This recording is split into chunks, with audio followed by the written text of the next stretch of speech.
हाँ जी, good morning, good evening, good afternoon. जब भी आप लोग ये लेक्चर देख रहे हैं आप लोगों के टाइम के हिसाब से। और कैसे हैं आप सब लोग?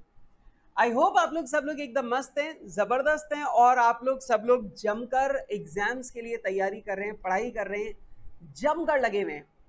इसी उम्मीद के साथ कि आप लोग जमकर पढ़ाई कर रहे हो, मैं शुरू करता हूं अपनी आज की बात। और दोस्तों, अपनी आज की बात में हम लोग अपने कल के डिस्कशन को आगे बढ़ाएंगे। कल की क्लास में मैंने आप लोगों के साथ में डिस्कस किया था कि अगर हम लोग कोई भी फॉरेन करेंसी ट्रांजैक्शन करते हैं तो उस फॉरेन करेंसी ट्रांजैक्शन का ट्रीटमेंट क्या होगा। वो ट्रीटमेंट मैंने आप लोगों के साथ में कल की क्लास में डिस्कस किया था। और वहां पर मैंने एक पैरा 46 और 46A भी आपके साथ में डिस्कस किया था। और आपको मालूम है कि ये जो पैरा 46 और 47 है, इसका जो अंत समय है ये 31 मार्च 2020 को इसका अंत समय आ चुका है, ये खत्म हो चुका है।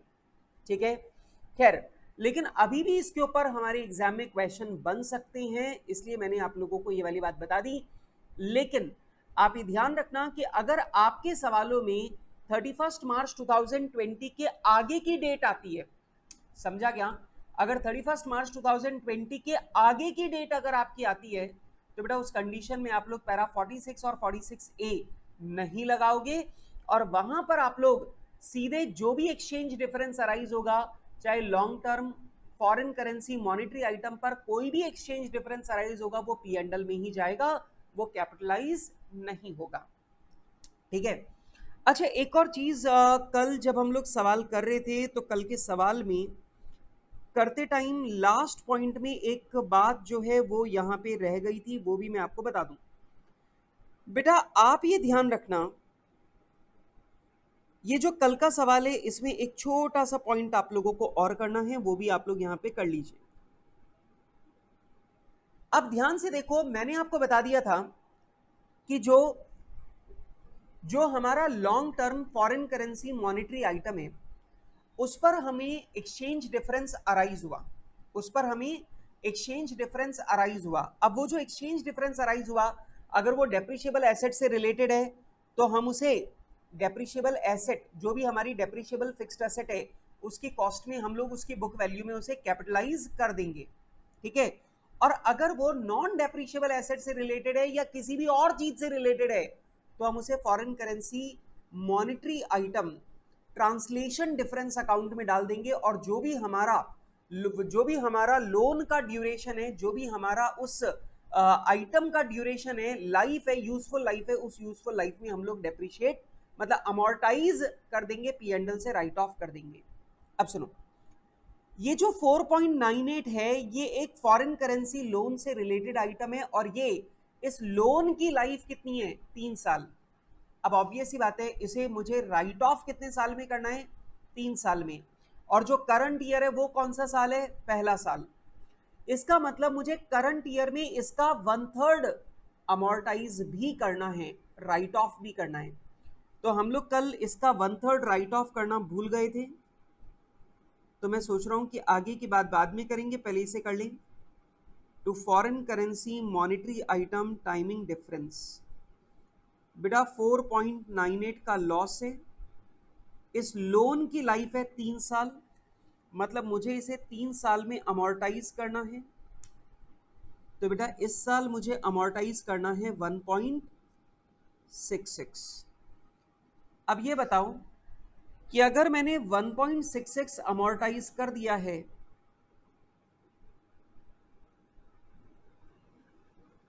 तो बाकी का remaining balance of 3.32 lakhs in foreign currency monetary item timing difference will be shown in balance sheet under the head reserves and surplus, under the head reserves and surplus। तो बेटा जो बाकी का बचा हुआ बैलेंस है 3.32 लाख का, ये आपकी बैलेंस शीट में रिजर्व एंड सरप्लस में दिखाई देगा, और क्योंकि ये लॉस है तो ये माइनस में दिखाई देगा। ठीक है, तो ये 1/3 राइट ऑफ करने का काम हमने कल छोड़ दिया था, तो आज उस काम को मैंने कंप्लीट कर दिया। चलो आगे बढ़ते हैं। आज बेटा हम लोग अपना सेकंड टॉपिक शुरू करेंगे, और सेकंड टॉपिक है ट्रांसलेशन ऑफ फॉरेन ऑपरेशंस। अब सर इसका क्या मतलब है? अरे सिंपल सी बात है यार, अगर तुम भारत के बाहर व्यापार कर रहे हो तो वो जो व्यापार भारत के बाहर हो रहा है उसका जो ट्रायल बैलेंस है वो किस में होगा? फॉरेन करेंसी में।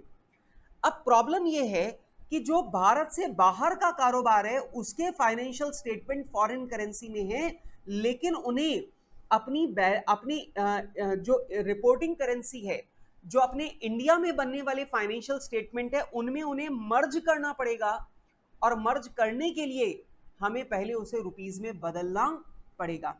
तो ये टॉपिक हमें बता रहा है कि अगर आपका कोई फॉरेन ऑपरेशन है और उसका ट्रायल बैलेंस अगर आपका डॉलर में है या पाउंड में है या येन में है, मतलब किसी फॉरेन करेंसी में है, तो जो इंडियन करेंसी, जो रुपीस वाले फाइनेंशियल स्टेटमेंट है, इसके अंदर ये फॉरेन ऑपरेशन वाले स्टेटमेंट को मर्ज करना पड़ेगा।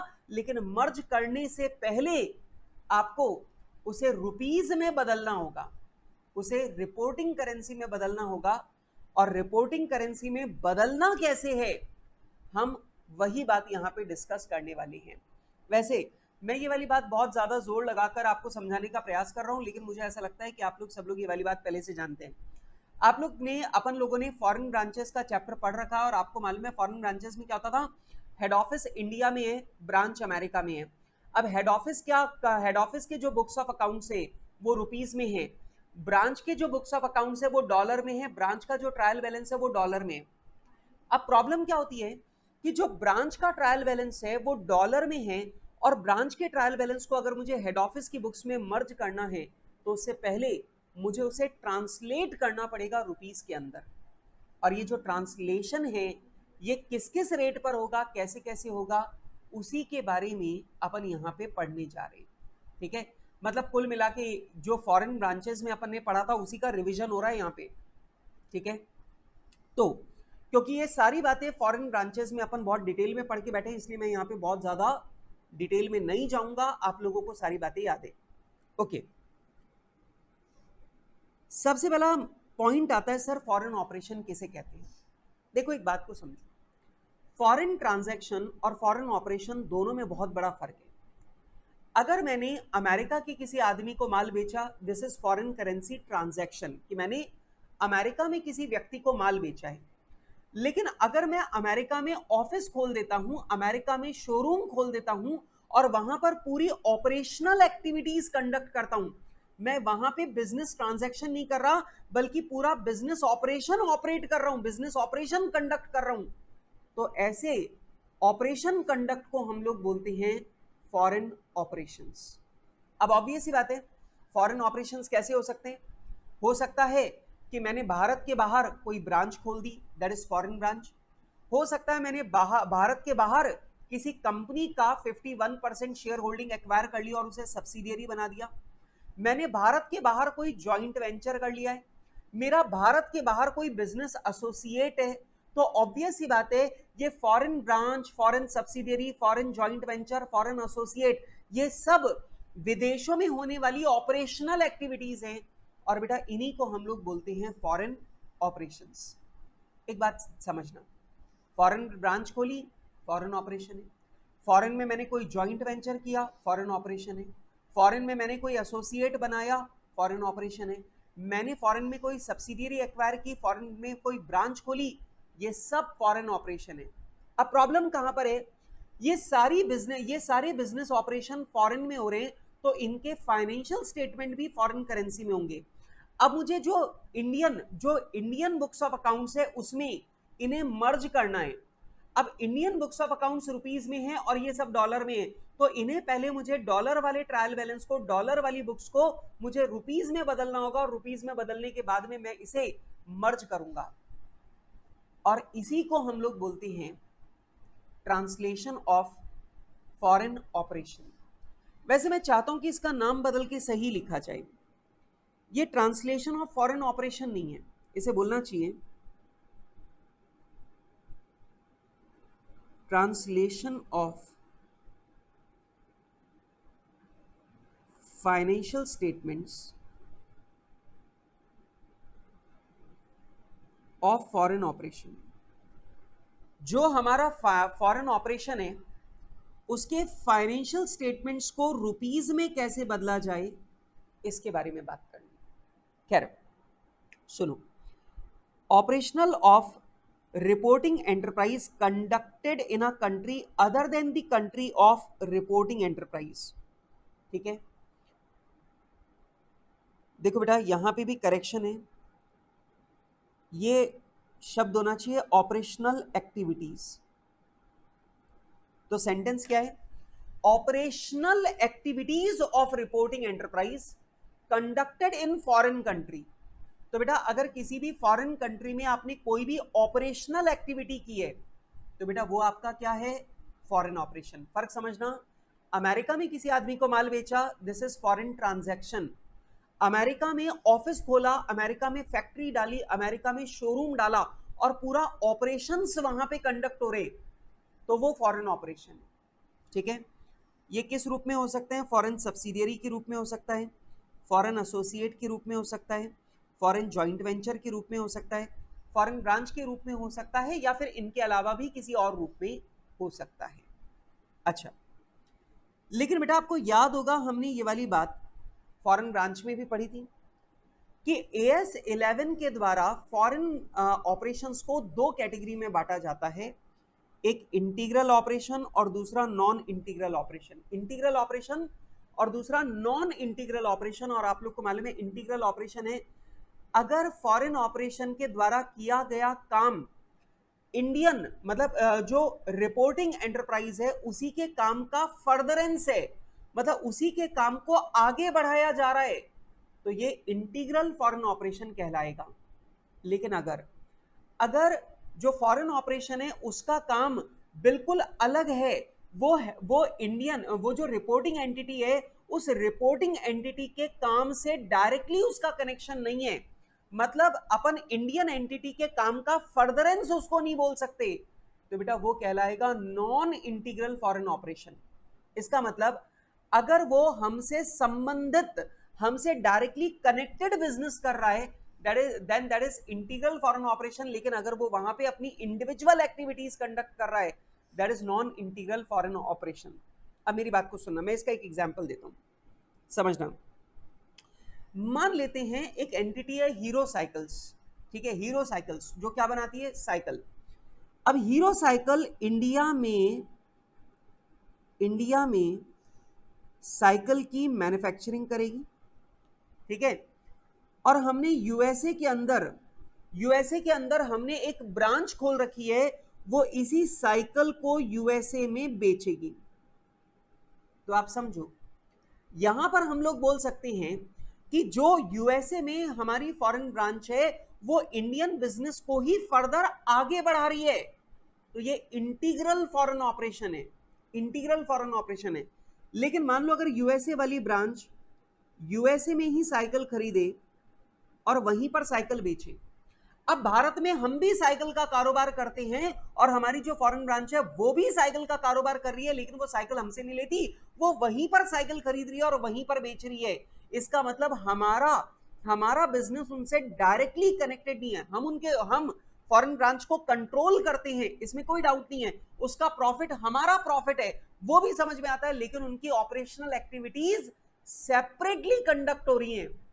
तो बेटा ये नॉन इंटीग्रल फॉरेन ऑपरेशन है, ये इंटीग्रल फॉरेन ऑपरेशन है, ये नॉन इंटीग्रल फॉरेन ऑपरेशन है। जहां पर आपको ये लगे कि फॉरेन ऑपरेशन रिपोर्टिंग एंटिटी जो भारत में है उसी के कारोबार को फर्दर आगे बढ़ा रहा है, उन्हीं एक्टिविटीज को आगे अगली स्टेप तक लेकर के जा रहा है, then that is integral foreign operation. और यदि उनके ऑपरेशन बिल्कुल सेपरेट इंडिपेंडेंट है तो वो नॉन इंटीग्रल फॉरेन ऑपरेशन है। इस बात का हमेशा ध्यान रखना। खैर, अब आपको अगर याद आ जाए, मुझे लगता तो नहीं है कि आपको याद आएगा, पर फिर भी अगर आपको याद आ जाए तो इंटीग्रल और नॉन इंटीग्रल फॉरेन ऑपरेशन के फाइनेंशियल स्टेटमेंट ट्रांसलेट करने में दो ही चीजों का फर्क था। एक तो नॉन इंटीग्रल फॉरेन ऑपरेशन में अपन लोग नॉन मॉनिटरी आइटम्स को भी क्लोजिंग रेट पे ट्रांसलेट करते हैं, और एक्सचेंज डिफरेंस को अपन पी&एल से राइट ऑफ नहीं करते, बल्कि उसे फॉरेन करेंसी ट्रांसलेशन रिजर्व में डालकर बैलेंस शीट में ले जाते। याद है वो बात? खैर अभी उस पर आऊंगा मैं बड़ी डिटेल में, पर अभी एक बार यहां से आगे की बात सुनो। सबसे पहला, इंटीग्रल फॉरेन ऑपरेशन क्या है? भारत में जो रिपोर्टिंग एंटरप्राइज है, रिपोर्टिंग एंटिटी है, उसके कारोबार को अगले स्टेप तक लेके जा रहा है, उसी को आगे बढ़ा रहा है, तो इंटीग्रल है। देखो, a foreign operation which is carried out as if it was an extension of the activities of the reporting enterprise like dependent branches, sales depot, foreign arm, etc. मतलब अगर फॉरेन ऑपरेशन रिपोर्टिंग एंटिटी की activities को ही furtherance में लगा हुआ है, reporting entity के कारोबार को ही आगे बढ़ाने में लगा हुआ है, अगली स्टेप तक ले जाने में लगा हुआ है, then that is integral foreign operation. Translation of financial statement of integral foreign operation. बेटा, इंटीग्रल फॉरेन ऑपरेशन के फाइनेंशियल स्टेटमेंट को हम लोग कैसे ट्रांसलेट करते हैं, इस बात को अभी मैं बाद में समझाऊंगा, ठीक है? पहले अपन ये समझे, नॉन इंटीग्रल फॉरेन ऑपरेशन किसे कहते हैं। अब डेफिनेशन की बात करूं तो डेफिनेशन में सिंपल बोला गया था, non integral foreign operation is foreign operation which is not integral foreign operation. बेटा, नॉन इंटीग्रल फॉरेन ऑपरेशन की परिभाषा क्या है? जो इंटीग्रल नहीं है वो नॉन इंटीग्रल है। मतलब जिसकी एक्टिविटीज को आप रिपोर्टिंग एंटिटी की एक्टिविटीज का फर्दरेंस नहीं मान सकते, वो नॉन इंटीग्रल है। लेकिन अब नॉन इंटीग्रल फॉरेन ऑपरेशंस के लिए कुछ इंडिकेशंस भी बताए गए कि अगर ऐसा हो तो आप मान सकते हो ये नॉन इंटीग्रल है। हमने पूछा क्या? कंट्रोल्ड बाय रिपोर्टिंग एंटरप्राइज, ठीक है? While reporting entity may control the foreign operation, the activities of foreign operation are carried out independently without much dependence on the reporting entity. जो बात अभी मैंने बोली थी, रिपोर्टिंग एंटिटी फॉरेन ऑपरेशन को control करती है, लेकिन फिर भी फॉरेन ऑपरेशन के काम काज का रिपोर्टिंग एंटिटी से डायरेक्टली कनेक्शन नहीं है, तो बेटा वो क्या है? Non integral. इसका मतलब एक बात समझना, ये बात ध्यान रखना कि रिपोर्टिंग एंटिटी फॉरेन ऑपरेशन को अगर कंट्रोल करती है तो वो उसे इंटीग्रल फॉरेन ऑपरेशन नहीं बनाता। कंट्रोल करती है, कोई दिक्कत नहीं, बहुत बढ़िया बात है, लेकिन अगर वो अपना कामकाज इंडिपेंडेंटली कर रही है, सेपरेटली कर रही है, आपके कामकाज से डायरेक्टली वो वाला कामकाज कनेक्टेड नहीं है, तो वो नॉन इंटीग्रल है, ठीक है? जैसे अभी भी मैंने बताया कि अगर हीरो साइकिल की अमेरिका में ब्रांच है, वो वहीं साइकिल खरीदती है और वहीं बेच रही है, तो उसका मतलब इंडियन ऑपरेशंस का और अमेरिकन ऑपरेशंस का डायरेक्टली कनेक्शन नहीं है, ये नॉन इंटीग्रल है। लेकिन हाँ, जो हेड ऑफिस है भारत में, वो उस अमेरिकन ब्रांच को कंट्रोल कर रहा है, दैट्स ओके, कंट्रोल से कोई दिक्कत नहीं है। इसका मतलब कंट्रोल कर पाना किसी भी ब्रांच को इंटीग्रल नहीं बनाता। नंबर 2, नंबर ऑफ ट्रांजैक्शन, ये बहुत इंपॉर्टेंट कैरेक्टरिस्टिक है। अगर रिपोर्टिंग एंटिटी जो भारत में है उसका और फॉरेन ऑपरेशन के बीच में बहुत ज्यादा ट्रांजैक्शन हो रहे हैं, इसका मतलब ये दोनों के ऑपरेशन एक दूसरे के साथ में क्लोजली कनेक्टेड हैं, और क्लोजली कनेक्टेड हैं तो आप इसे क्या मानेंगे? Integral foreign operation. क्या मानेंगे? इंटीग्रल फॉरेन ऑपरेशन, ठीक है? तो ध्यान रखना, अगर नंबर ऑफ ट्रांजैक्शंस हाई हैं तो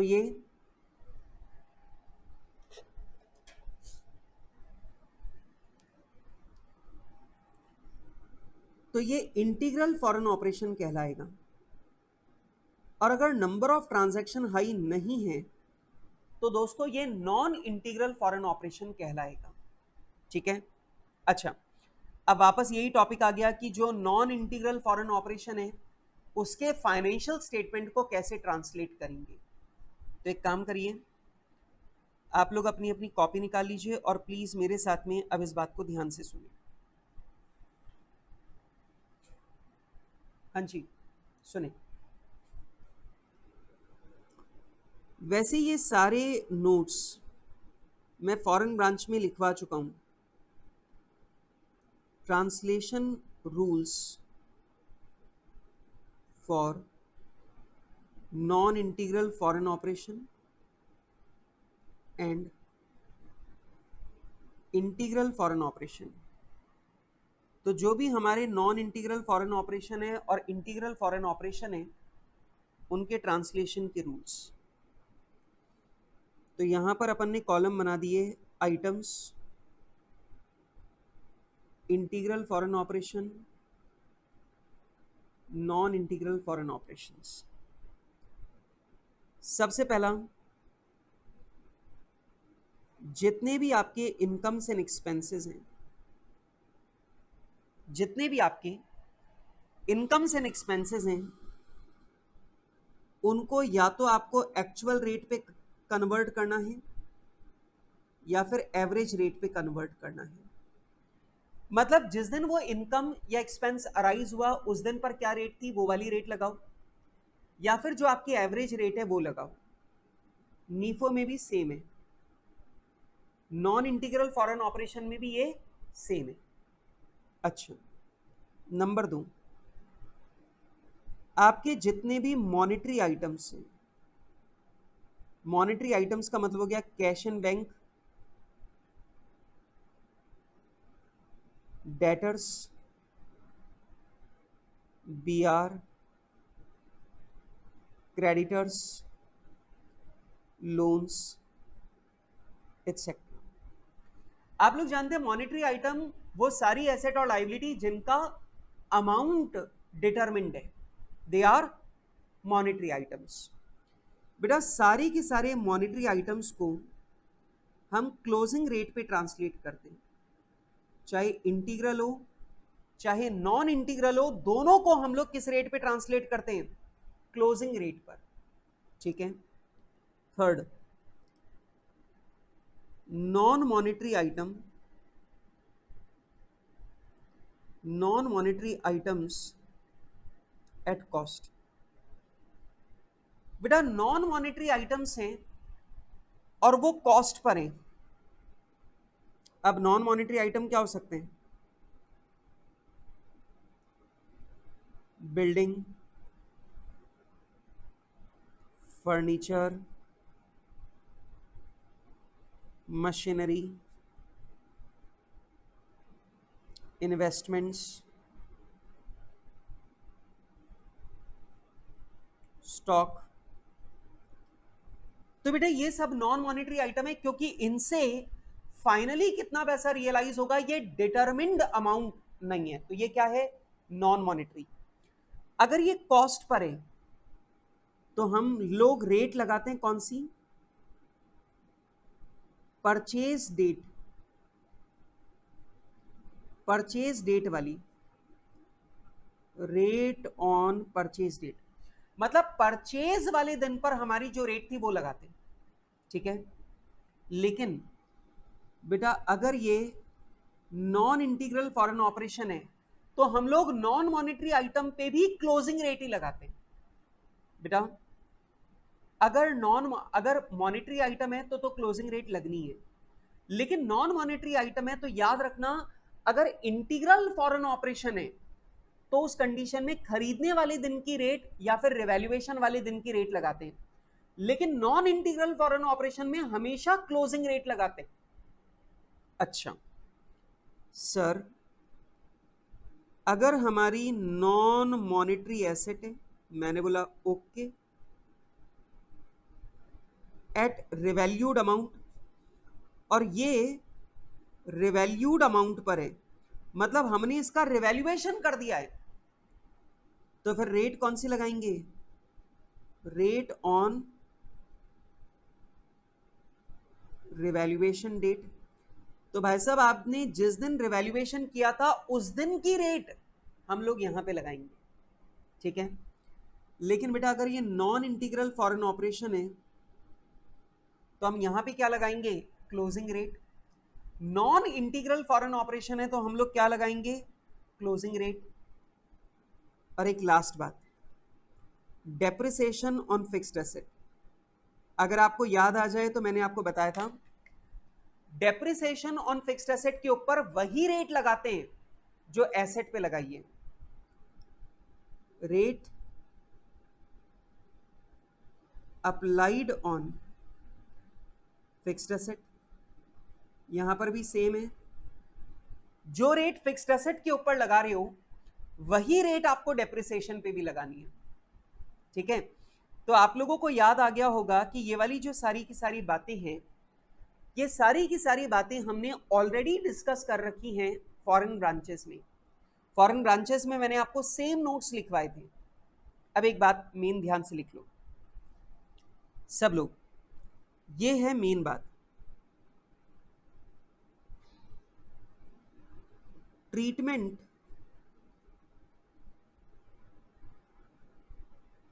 ऑफ एक्सचेंज डिफरेंस। अब ऑब्वियस सी बात है, आपको तो याद है ना, जब फॉरेन ब्रांच का ट्रायल बैलेंस अपन लोग रुपीस में बदलेंगे तो ट्रांसलेशन की वजह से ट्रायल बैलेंस में डिफरेंस आएगा, जिसे हम लोग क्या बोलते हैं, एक्सचेंज डिफरेंस। इसका क्या करेंगे, अगर इंटीग्रल फॉरेन ऑपरेशन है तो क्या होगा,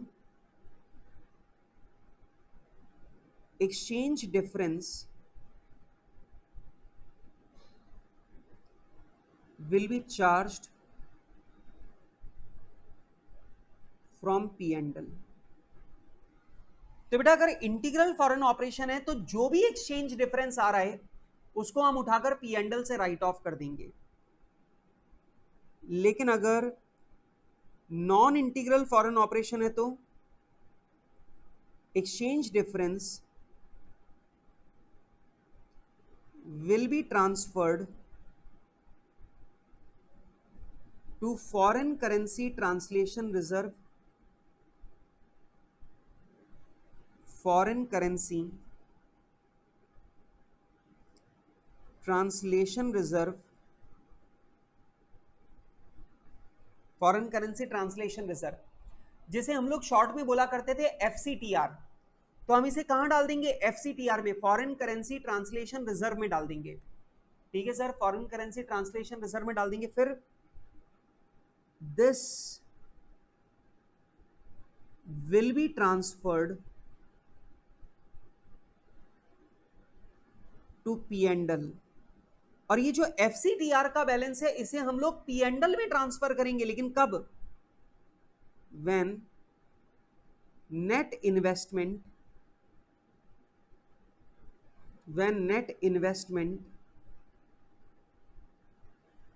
in non integral foreign operation is disposed.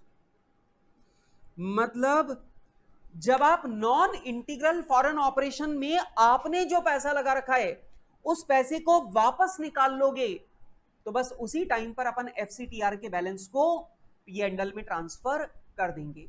मतलब अगर आपकी फॉरेन सब्सिडियरी है, आपने सब्सिडियरी को बेच दिया, आपने फॉरेन ब्रांच बेच दी, बंद कर दी या बेच दी, आपने जो फॉरेन एसोसिएट है वो बेच दी, आपने फॉरेन जॉइंट वेंचर खत्म कर दिया या बेच दिया, तो बेटा जहां पर आपने फॉरेन ऑपरेशन को डिस्पोज कर दिया बस उसी दिन FCTR का बैलेंस उठाकर मैं P&L में डाल दूंगा। लेकिन जब तक आप ऐसा नहीं करते तब तक मैं एक्सचेंज डिफरेंस को FCTR में डालता रहूंगा, ठीक है, क्लियर है मेरी बात। अच्छा, यहां पर एक सवाल और उठता है, आप बोलेंगे सर अब एक सवाल और क्या उठ गया, सर क्या होगा अगर कोई नॉन इंटीग्रल फॉरेन ऑपरेशन था और वो बाद में इंटीग्रल फॉरेन ऑपरेशन बन गया। मतलब पहले तो नॉन इंटीग्रल था, बाद में इंटीग्रल बन गया। जैसे जो मेरी अमेरिका में ब्रांच है वो पहले तो अमेरिका से ही साइकिल खरीदती थी, अमेरिका में ही बेचती थी, वो नॉन इंटीग्रल थी। लेकिन अब अगर भारत से हमने साइकिल भेजना शुरू कर दिया और वो अमेरिका वाली ब्रांच अब हमारी ही साइकिल बेच रही है, तो पहले वो नॉन इंटीग्रल थी, अब इंटीग्रल बन गई, अब क्या होगा? या फिर पहले वो इंटीग्रल फॉरेन ऑपरेशन थी, अब वो नॉन इंटीग्रल फॉरेन ऑपरेशन बन गई है। मतलब पहले हम भारत से साइकिल भेजा करते थे और वो उन्हीं साइकिलों को अमेरिका में बेचती थी, मतलब इंटीग्रल थी। लेकिन अब उसने भारत से साइकिल हमने भेजना बंद कर दिया, अब वो अमेरिका से खरीद कर अमेरिका में ही बेचती है। मतलब पहले इंटीग्रल थी, अब नॉन इंटीग्रल बन गई। अब क्या करोगे? ठीक है, अब सुनो, अब यहां पे ध्यान से समझना, इंटीग्रल और नॉन इंटीग्रल के बीच का जो फर्क है इसे समझो। इंटीग्रल और नॉन इंटीग्रल में दो फर्क आते हैं। पहला, नॉन मॉनेटरी आइटम को हम हमेशा क्लोजिंग रेट पे ट्रांसलेट कर रहे थे नॉन इंटीग्रल के केस में, और इंटीग्रल के केस में या तो खरीदने वाले दिन की रेट लगाते हैं या फिर रिवैल्यूएशन वाले दिन की रेट लगाते हैं। दूसरी दिक्कत, नॉन इंटीग्रल के केस में हम लोग एक्सचेंज डिफरेंस को एफसीटीआर में डाल के रखते हैं, जबकि इंटीग्रल फॉरेन ऑपरेशन के केस में हम लोग पी&एल से राइट ऑफ कर देते हैं। ये दो ही तो फर्क है। अब इनको कैसे मैनेज किया जाएगा जरा ध्यान से सुनना। अगर कोई नॉन इंटीग्रल फॉरेन ऑपरेशन है और वो इंटीग्रल फॉरेन ऑपरेशन बन जाती है, तो पहली बात, बैलेंस ऑफ एफसीटीआर, बेटा पहले क्या थी? नॉन इंटीग्रल, तो नॉन इंटीग्रल थी तो एफसीटीआर बना हुआ होगा, तो balance of FCTR will not be transfer to P&L.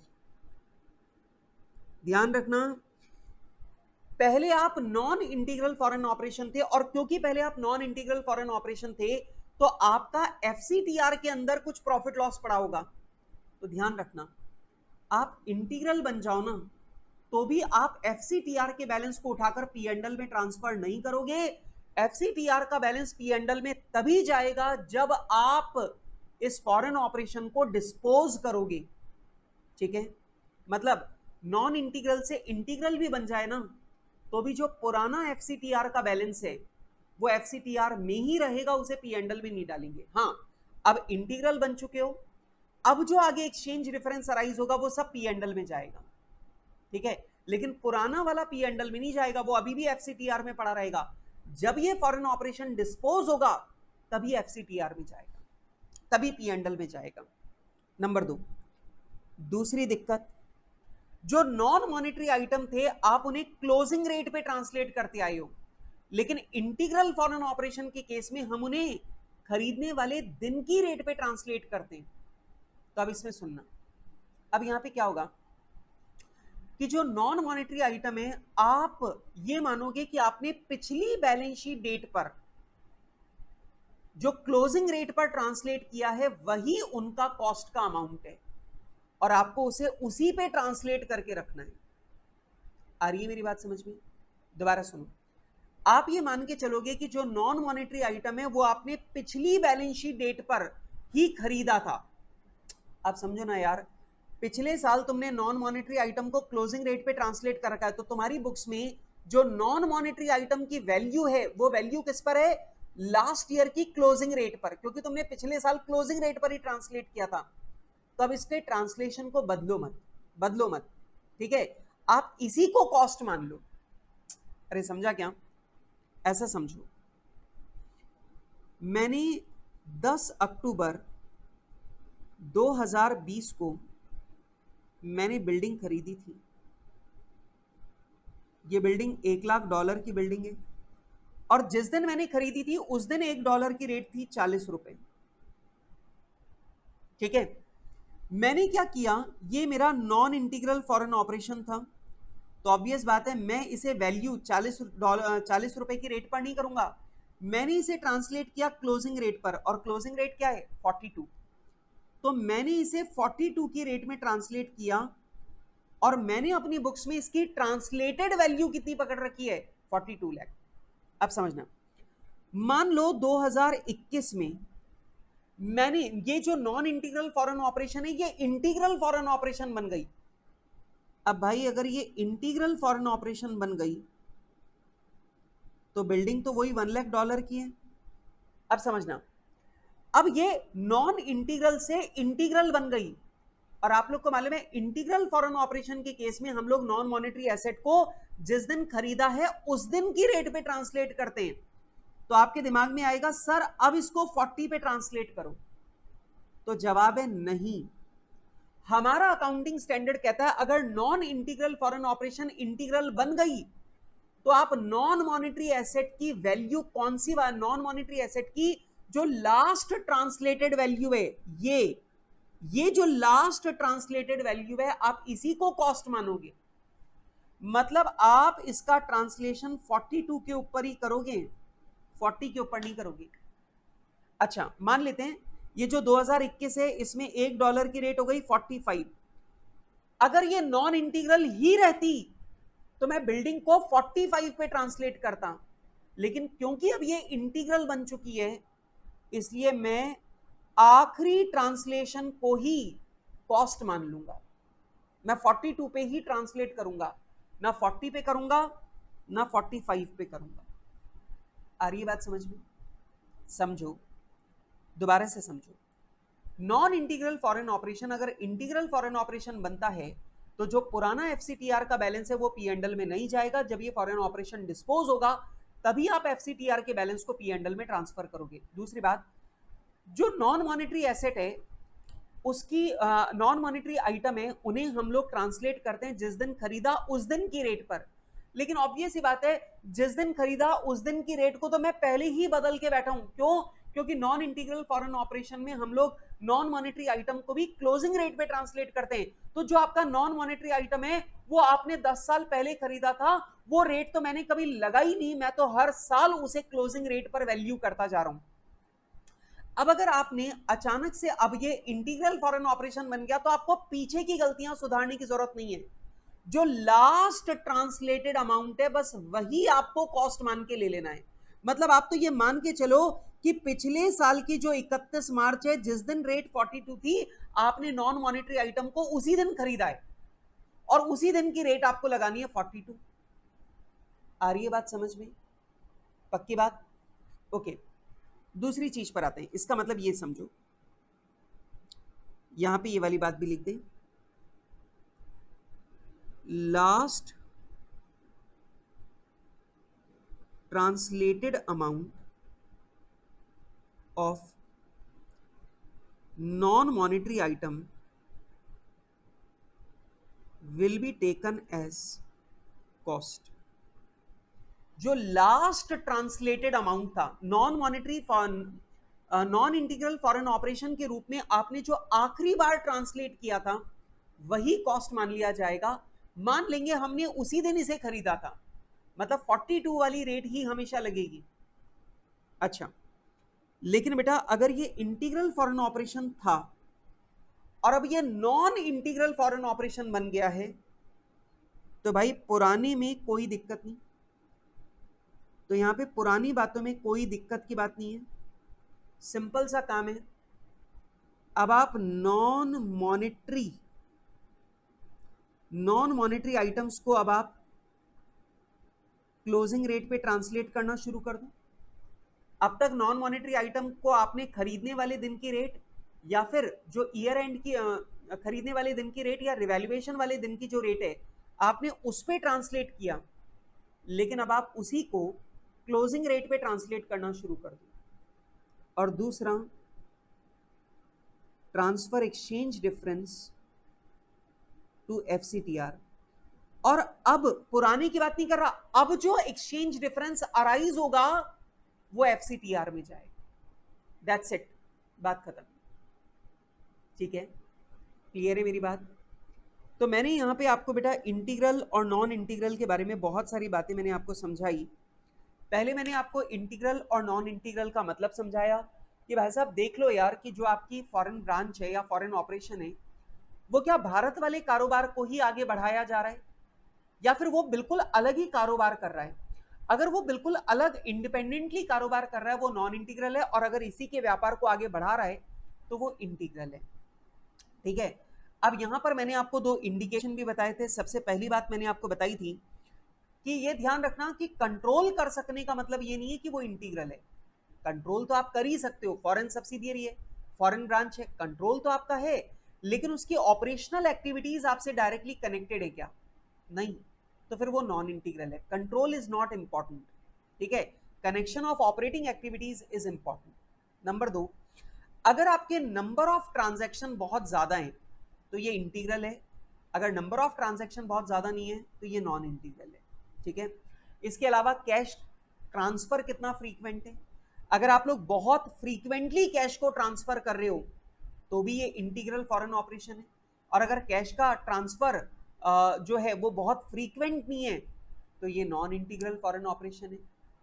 अगर फॉरेन करेंसी की रेट बदलने का इंडियन ऑपरेशंस पे डायरेक्टली इफेक्ट आ रहा है तो भी वो इंटीग्रल फॉरेन ऑपरेशन है, लेकिन अगर डॉलर की रेट बदलने का डायरेक्ट इंपैक्ट आपके ऊपर रोजमर्रा के कैश फ्लो पर आपका कोई फर्क नहीं पड़ रहा तो ये नॉन इंटीग्रल है। ये कुछ इंडिकेशंस है जिनसे हम लोग इंटीग्रल और नॉन इंटीग्रल डिसाइड करते हैं। खैर, ट्रांसलेशन की बात करें तो आ जाऊं। The individual items of financial statement of foreign operations are translated as if these transactions has been entered into by the reporting enterprise itself. अगर ये इंटीग्रल फॉरेन ऑपरेशन है तो फाइनेंशियल स्टेटमेंट के हर एक आइटम को इस तरीके से ट्रांसलेट करो जैसे वो फॉरेन ऑपरेशन नहीं बल्कि फॉरेन करेंसी ट्रांजैक्शन किया गया हो, ठीक।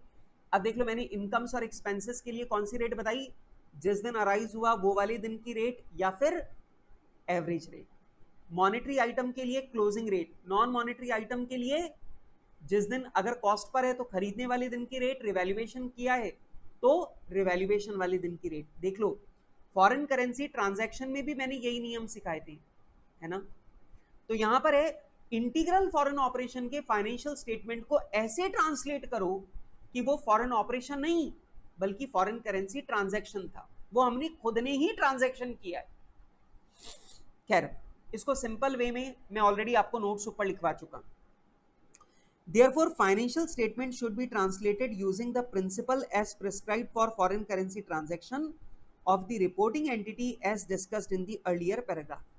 आ गई बात समझ में जो बात अभी मैंने बोली? जैसे फॉरेन करेंसी ट्रांजैक्शन को ट्रांसलेट करते थे बिल्कुल वैसे ही करना है, ठीक।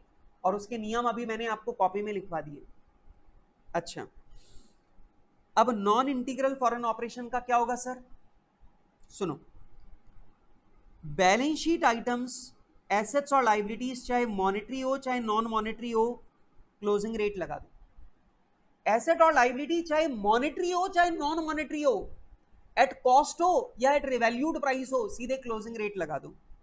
नंबर 2, इनकम एंड एक्सपेंसेस को एक्चुअल रेट पे ट्रांसलेट करो, और अगर एक्चुअल रेट नहीं मिल पा रही तो आप एवरेज रेट भी लगा सकते हो। एक्चुअल रेट में ज्यादा फ्लक्चुएशन नहीं है और नंबर ऑफ ट्रांजैक्शन बहुत ज्यादा है तो आप एवरेज रेट भी लगा सकते हो।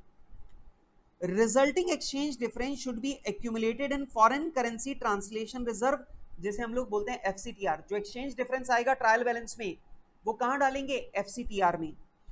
Until the disposal of net investment in non integral foreign operation, और ये तब तक एफसीटीआर में रहेगा जब तक हम फॉरेन ऑपरेशन में जो हमने पैसा लगा रखा है, नेट इन्वेस्टमेंट है हमारा, उसे डिस्पोज ना कर दें, ठीक है।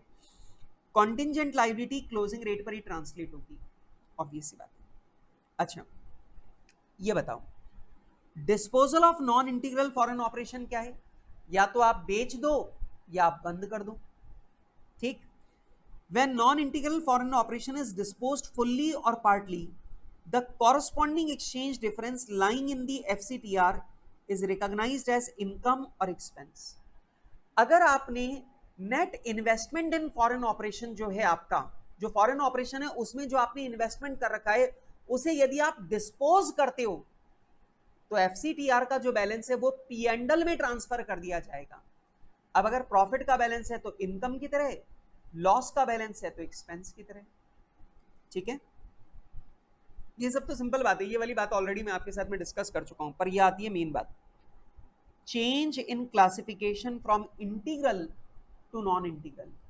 मतलब पहले वो फॉरेन ऑपरेशन इंटीग्रल था, अब नॉन इंटीग्रल हो रहा है। तो पुराने में तो दिमाग लगाना नहीं है, पुराना तो कुछ है ही नहीं हमारे पास, उसमें दिमाग मत लगाओ। अब नॉन मॉनेटरी आइटम्स को क्लोजिंग रेट पे ट्रांसलेट करना शुरू कर दो। और नंबर 2, जो आपका एक्सचेंज डिफरेंस आएगा अब वो P&L में नहीं जाएगा, वो FCTR में डालना शुरू कर दो। That's it. मतलब पुराने में दिमाग नहीं लगाना, सिर्फ आगे की तरफ चलना है। Translation procedure applicable to non integral shall be followed. अब आप ट्रांसलेशन के लिए नॉन इंटीग्रल वाले नियम लगाओगे, मतलब नॉन मॉनेटरी आइटम को क्लोजिंग रेट पे ट्रांसलेट करना शुरू कर दोगे। अरे भाई यही तो फर्क है। अब नॉन मॉनेटरी आइटम को आप ट्रांसलेट करोगे एट क्लोजिंग रेट। अब नॉन मॉनेटरी आइटम को क्लोजिंग रेट पे ट्रांसलेट करना शुरू कर दो। दूसरी बात, exchange difference arising on translation of non-monetary asset at the time of reclassification is accumulated in foreign currency translation reserve। और बेटा जो भी exchange difference अब आपका अराइज होगा वो सब कहां जाएगा? FCTR में। ठीक है, डन। आगे सुनो, change in classification from non integral to integral. अब ध्यान से सुना, नॉन इंटीग्रल से अगर आप इंटीग्रल बन रहे हो, अब आप नॉन इंटीग्रल थे पहले तो आपका कुछ पैसा FCTR में पड़ा है, उसे FCTR में ही पड़े रहने देना, P&L में ट्रांसफर मत करना। और दूसरी बात, जो आपका नॉन मॉनेटरी आइटम है पहले आप उसे क्लोजिंग रेट पे ट्रांसलेट कर रहे थे, लेकिन अब आप उसे ट्रांसलेट करना चाहते हो, अगर कॉस्ट ट्रांसलेट करना चाहते हो जिस दिन खरीदा उस दिन की रेट पर, तो ध्यान रखना जो लास्ट ट्रांसलेटेड अमाउंट है वही कॉस्ट माना जाएगा। मतलब लास्ट ट्रांसलेटेड अमाउंट जो है हम उसी दिन इसे खरीदा हुआ मान के चलेंगे। ठीक है, मतलब पीछे की तरफ नहीं जाना, पिछली वैल्यू तक ही जा सकते हो आप। सुनो, translation procedure applicable to integral shall be applied from the date of change. अब इंटीग्रल वाले नियम लगने लगेंगे। Number 2, translated amount of non-monetary item at the date of change is treated as historical cost। जो आपने नॉन इंटीग्रल मॉनेटरी आइटम जो है उसका जो ट्रांसलेटेड अमाउंट है आप उसी को कॉस्ट मानोगे। अब जल्दी से मुझे बताओ कि जो नॉन मॉनेटरी आइटम है उसको आखिरी बार ट्रांसलेट कब किया था? पिछली बैलेंस शीट डेट पर। तो बस उस दिन जो ट्रांसलेटेड अमाउंट था उसी को कॉस्ट मान के चलना है। मतलब पिछले ट्रांसलेशन में जो आपने रेट लगाई थी वही रेट आपको अब आगे भी अप्लाई करनी है, ये मानते हुए कि ये पिछली बैलेंस शीट डेट पर ही खरीदी गई थी। समझ में आ रही बात? मतलब वही 42 वाली रेट लगाते हुए चलो। अब आगे एक और बात, exchange difference lying in FCTR is not, ध्यान से देखो क्या लिखा है, is not to be recognised as income and expense till the disposal of operation even if foreign operation become integral. ये बोल रहा है FCTR में जो बैलेंस पड़ा हुआ है वो फॉरेन ऑपरेशन के डिस्पोजल पे ही P&L में जाएगा। इससे कोई फर्क नहीं पड़ता कि अब ये इंटीग्रल बन गई है, पुराना FCTR का बैलेंस FCTR में ही रहेगा, हाथों हाथ उसे P&L में डालने की जरूरत नहीं है। आ गई बात समझ में? यस सर, आ गई बात समझ में सर, इतनी कोई कॉम्प्लिकेटेड बात नहीं है। खैर, अब इसके ऊपर मैं आपको बता दूं, एक बात ध्यान रखना, हमारे एग्जाम में अभी तक इंटीग्रल टू नॉन इंटीग्रल और नॉन इंटीग्रल टू इंटीग्रल ये वाला क्वेश्चन हमारे एग्जाम में आज तक नहीं पूछा गया, लेकिन फिर भी मैं आपको बताना चाहता हूं इसके ऊपर एक छोटा सा कॉन्सेप्ट क्वेश्चन आ सकता है। आपसे आ सकता है कि हमारा नॉन इंटीग्रल से इंटीग्रल बन गई है और जो हमारा अकाउंटेंट है वो FCTR के बैलेंस को P&L में ट्रांसफर करना चाहता है, तो आपका जवाब क्या होगा? No, as per the provisions of AS 11 FCTR का बैलेंस P&L में तभी ट्रांसफर किया जाएगा जब फॉरेन ऑपरेशन डिस्पोज किया जाएगा। इससे कोई फर्क नहीं पड़ता कि अब हम इंटीग्रल फॉरेन ऑपरेशन बन चुके हैं तो भी FCTR का पुराना बैलेंस P&L में ट्रांसफर नहीं होगा। तो ऐसा क्वेश्चन आपके एग्जाम में आ सकता है। ठीक है, खैर आगे बढ़ते हैं। आइए दोस्तों, अब इंटीग्रल नॉन इंटीग्रल वाली बात मैंने तुम्हारे साथ में बहुत कर ली है और मुझे मालूम है कि तुमको मेरा ये सारा डिस्कशन बड़ा बोरिंग लग रहा होगा। और बोरिंग इसलिए लग रहा होगा क्योंकि ऑलरेडी फॉरेन ब्रांचेस के चैप्टर में आप इतने सारे सवाल करके बैठे हो कि आपको ये सारी बातें आती हैं। आपने इंटीग्रल फॉरेन ऑपरेशन भी, इंटीग्रल फॉरेन ब्रांच भी ट्रांसलेट किया हुआ है, नॉन इंटीग्रल फॉरेन ब्रांच भी ट्रांसलेट किया हुआ है, एफसीटीआर के अंदर बैलेंस भी डाला हुआ है, उसे बैलेंस शीट में भी दिखाया हुआ है, अगर इंटीग्रल फॉरेन ऑपरेशन का एक्सचेंज डिफरेंस है उसको पी&एल में भी डाला हुआ है। आपने ये सारे सवाल ऑलरेडी किए हुए। तो यहां पर मेरे सिखाने लायक जो बात थी वो तो सिर्फ integral to non integral, non integral to integral थी। और मेरे को पता नहीं क्यों लग रहा है, मुझे लग रहा है एक बार और रिवाइज कर ले तो क्या बुराई है। इंटीग्रल से नॉन इंटीग्रल बन रहे हो तो अब सारे नियम नॉन इंटीग्रल वाले लगेंगे। नंबर, इसका मतलब जो आपका नॉन मॉनेटरी आइटम है अब आप उसे क्लोजिंग रेट से ट्रांसलेट करना शुरू करोगे। जो पुराना एक्सचेंज डिफरेंस अराइज हुआ था उससे कोई मतलब नहीं, अब जो एक्सचेंज डिफरेंस अराइज होगा वो सब कहां जाएगा, एफसीटीआर में। ठीक है, अगर नॉन इंटीग्रल से इंटीग्रल बन रहे हो तो जो एफसीटीआर में पुराना बैलेंस पड़ा हुआ है वो एफसीटीआर में ही रहेगा, वो पी&एल में तब जाएगा जब ये फॉरेन ऑपरेशन डिस्पोज होगा। भले ही इंटीग्रल बन चुका है उससे कोई फर्क नहीं पड़ेगा। ठीक है, दूसरी बात, जो नॉन इंटीग्रल जो नॉन मॉनेटरी आइटम है उसकी कॉस्ट आप कितनी लोगे, जो लास्ट ट्रांसलेटेड बैलेंस है उसके बराबर।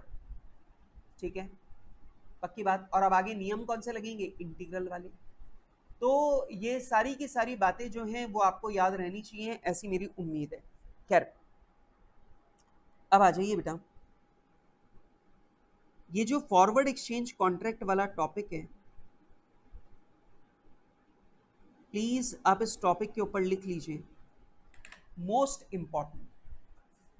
ये जो टॉपिक है, ये जो टॉपिक अपन लोग यहाँ पे पढ़ने वाले हैं, ये टॉपिक है बहुत सिंपल लेकिन ये बहुत बहुत इंपॉर्टेंट है। आप लोग मुझे बोलेंगे सर बहुत बहुत इंपॉर्टेंट है। जी हाँ, ये बहुत बहुत इंपॉर्टेंट है और अभी मैं आपके साथ में इस पूरी बात को बड़ी गहराई से समझाऊंगा। ठीक, आप लोग चाहें तो अपनी कॉपी में ये नोट्स लिख भी सकते हैं। ट्रीटमेंट ऑफ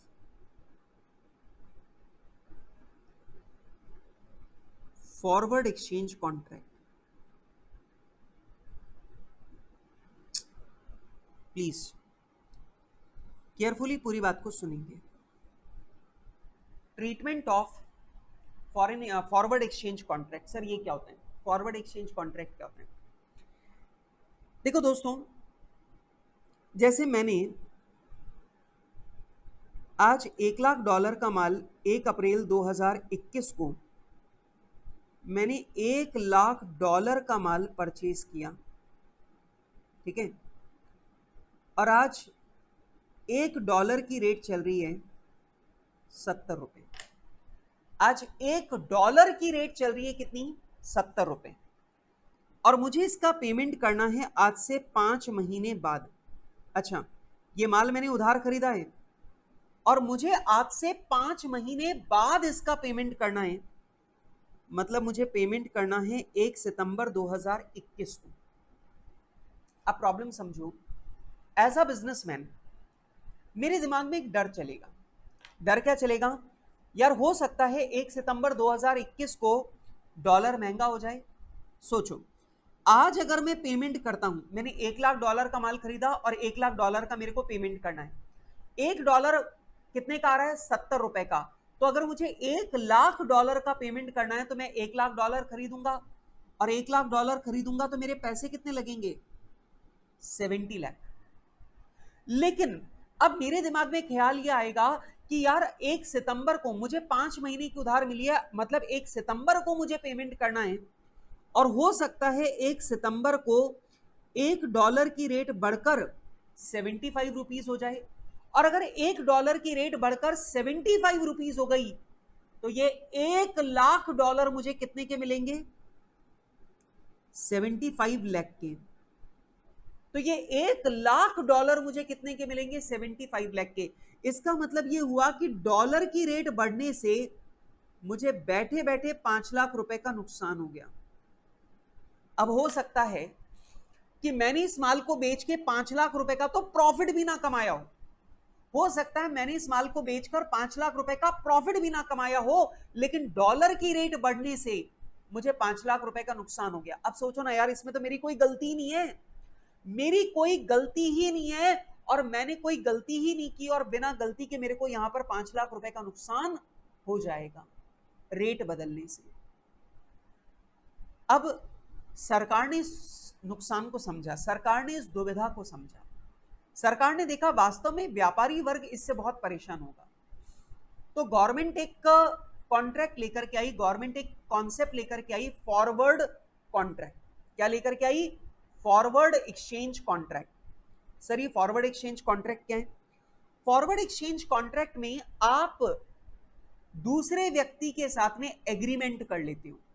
मेरी बात को सुनना, अब ये जो आदमी है, ये जो आदमी है, ये आदमी क्या करेगा? दूसरे आदमी के साथ में या फिर बैंक के साथ में, दूसरे आदमी के साथ में भी कर सकता है, बैंक के साथ में भी कर सकता है।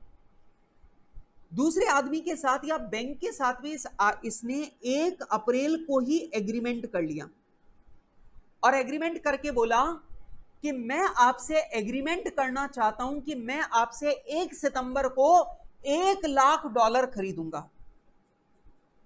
तो हमने एग्रीमेंट कर लिया दूसरे आदमी के साथ में कि भाई साहब हम 1 सितंबर को $1,00,000 आपसे खरीदेंगे। कितने? $1,00,000 हम आपसे खरीदेंगे। ठीक है, हमने बोला ठीक है सर खरीद लेना $1,00,000, और हमने ये तय किया कि ये $1,00,000 हम आपसे 71 की रेट में खरीदेंगे।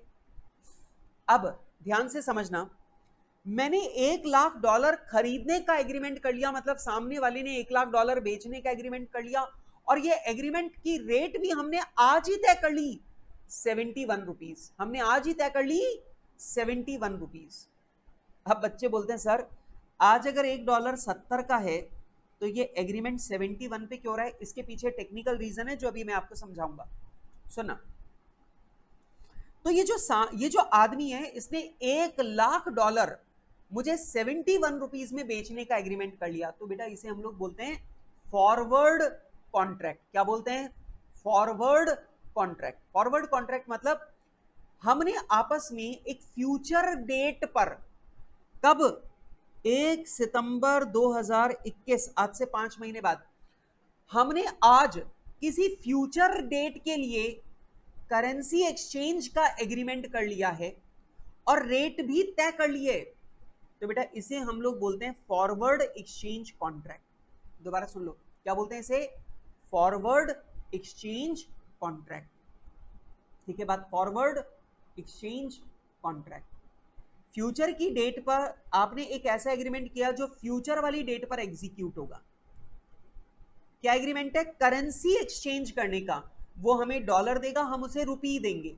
करेंसी एक्सचेंज करने का एग्रीमेंट किया है और रेट भी प्री डिटरमिन्ड है, रेट भी पहले से तय है 71।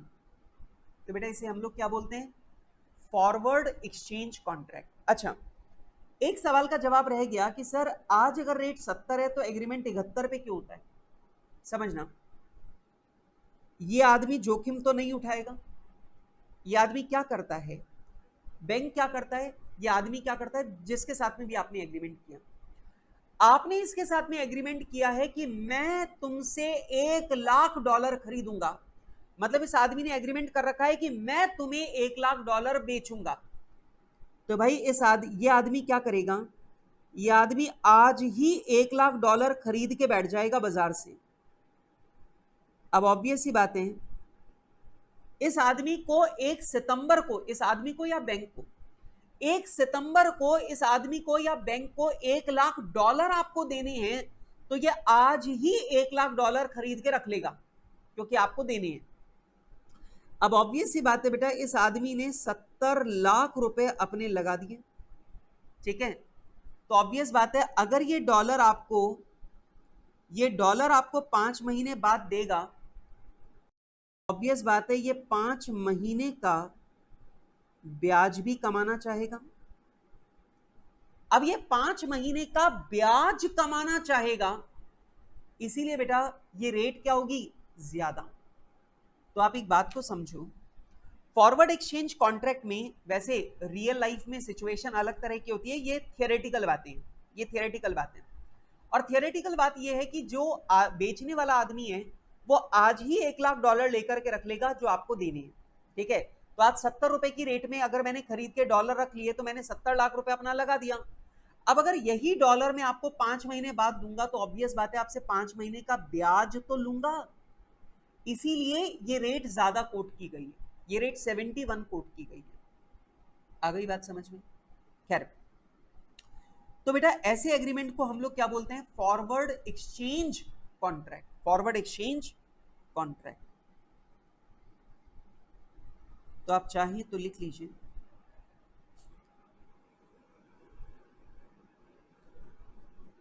It is an agreement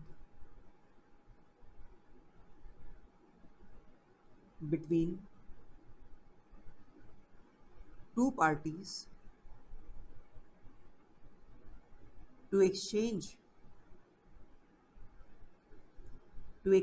currencies on a future date, to exchange currencies on a future date at a predetermined price, at a predetermined price। तो बेटा ऐसे एग्रीमेंट को हम लोग क्या बोलेंगे? Forward exchange contract. अब सुनिए,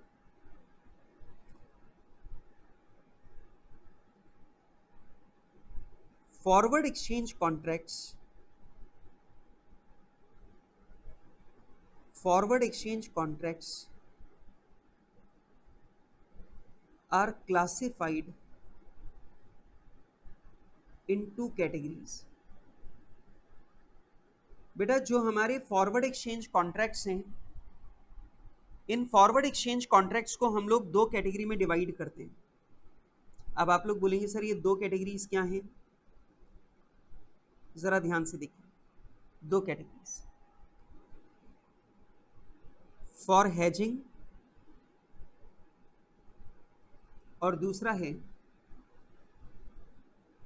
फॉर स्पेक्यूलेशन। पहला है फॉर हेजिंग और दूसरा है फॉर स्पेक्यूलेशन। अब आप लोग बोलेंगे सर ये क्या चक्कर है फॉर हेजिंग और फॉर स्पेक्यूलेशन? अगर वास्तव में आपको डॉलर की आवश्यकता है, आपने माल खरीदा अमेरिका से, आपने $1,00,000 का माल खरीदा, अब आपको 5 महीने बाद वाकई $1,00,000 का पेमेंट करना है और आपने उसके लिए फॉरवर्ड एक्सचेंज एग्रीमेंट किया है, तो हम इसे बोलेंगे फॉर हेजिंग। हेजिंग मतलब होता है सुरक्षा के लिए, आपने अपनी सुरक्षा के लिए फॉरवर्ड एक्सचेंज एग्रीमेंट एंटर किया है, ठीक है। दूसरा होता है फॉर स्पेक्यूलेशन, मतलब आपने अमेरिका से कोई माल खरीदा नहीं है, आपको कोई डॉलर की आवश्यकता नहीं है, लेकिन आपको ऐसा लगता है कि आज से 5 महीने बाद डॉलर की रेट 71 रुपए 71 से ज्यादा होगी। तो आपको ऐसा लग रहा है कि आज से 5 महीने बाद डॉलर की रेट 71 से ज्यादा होगी, तो आपने एग्रीमेंट कर लिया है, सुनना, आपने फॉरवर्ड एक्सचेंज एग्रीमेंट कर लिया है 71 की रेट से, और आपका टारगेट यह है कि 5 महीने बाद मैं 71 रुपए में डॉलर खरीदूंगा और 75 रुपए में बाजार में बेच दूंगा। तो यहां पर आप 4 रुपए का प्रॉफिट कमाना चाहते हो सट्टेबाजी से, आपको डॉलर की कोई आवश्यकता नहीं है, आप सिर्फ रेट का फर्क उठाना चाहते हो, रेटों के फर्क से प्रॉफिट कमाना चाहते हो, आप सट्टेबाजी करना चाहते हो, तो वो कहलाएगा फॉर स्पेक्यूलेशन।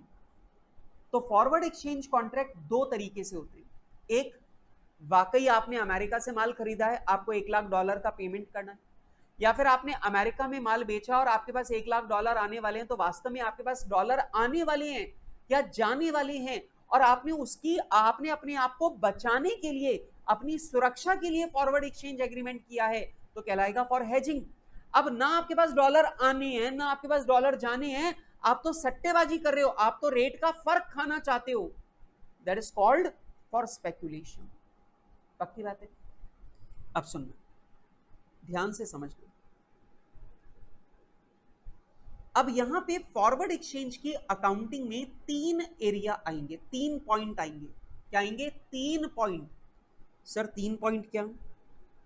पहला पॉइंट बुकिंग, जब आप फॉरवर्ड एक्सचेंज कॉन्ट्रैक्ट बुक कराओगे, बुकिंग।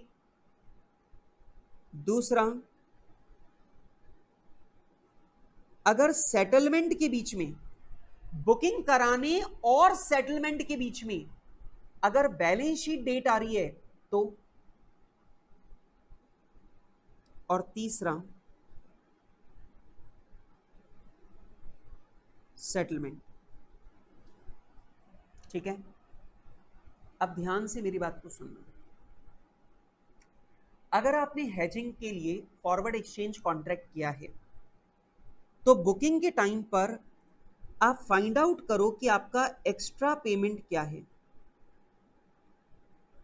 मतलब जैसे यहां पे आज की रेट क्या है 70, और आप पैसे दे कितने, आपने एग्रीमेंट कितने में किया 71 में, मतलब आप 1 रुपए एक्स्ट्रा दे रहे हो। अब इस 1 रुपए के एक्स्ट्रा पेमेंट को रिकॉर्ड करो। ये जो 1 रुपए का एक्स्ट्रा पैसा देना आपने तय किया है, आप इसे रिकॉर्ड करो। ये आपका प्रीमियम है, ये आपका खर्चा है। ये जो आपने फॉरवर्ड एक्सचेंज कॉन्ट्रैक्ट किया है, इसकी कीमत आपको कितनी पड़ रही है 1 रुपए। अब सुनना, इस एक्स्ट्रा पेमेंट को अमोर्टाइज किया जाएगा, मतलब इस 1 रुपए के खर्चे को पी&एल में अमोर्टाइज किया जाएगा इन दी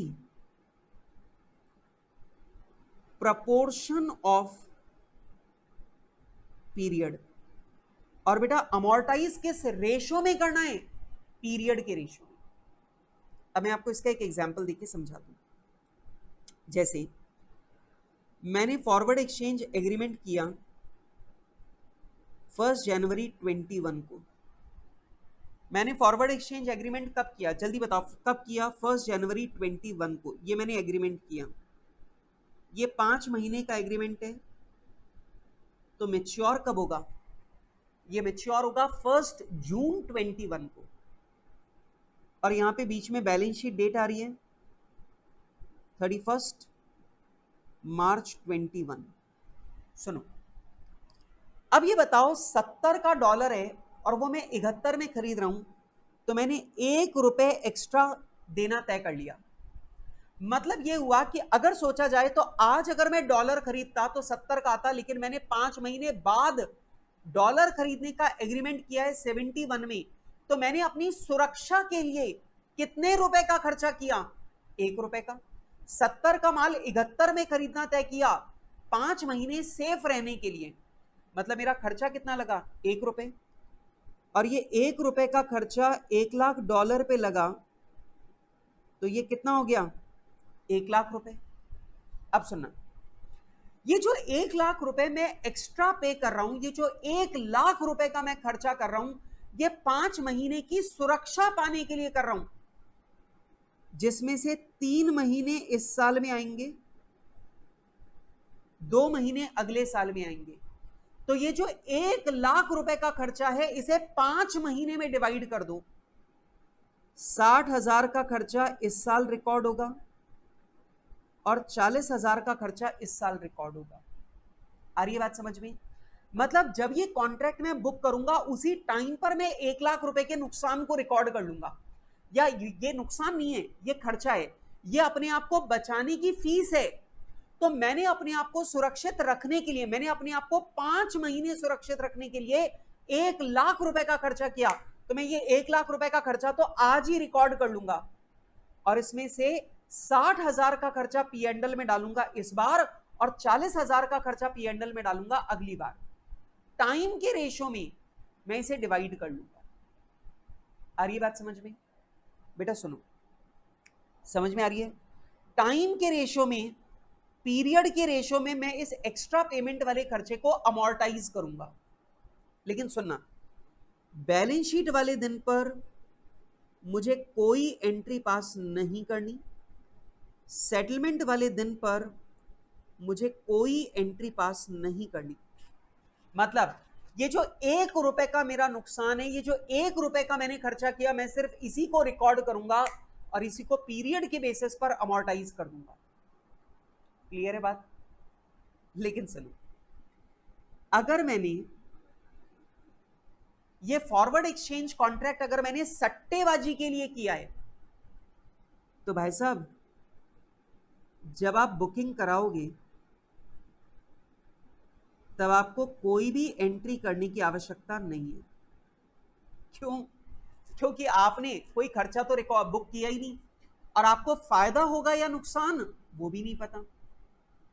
ठीक है, अच्छा, अब बुकिंग कराने के बाद सेटलमेंट से पहले बैलेंस शीट डेट आ गई, तो बैलेंस शीट डेट पर हम इसे मार्क टू मार्केट करेंगे।